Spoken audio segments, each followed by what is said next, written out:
Kotokiri maino anegati zatora tibote tunsechi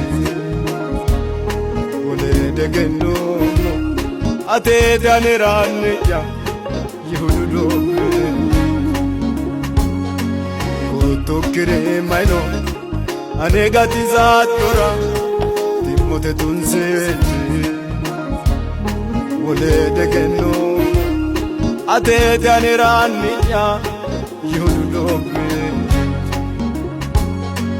atilla eritro woyawane ana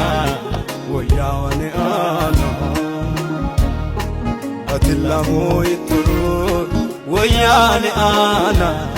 wolwate gatenda atilla moitro woyawane ana atilla moitro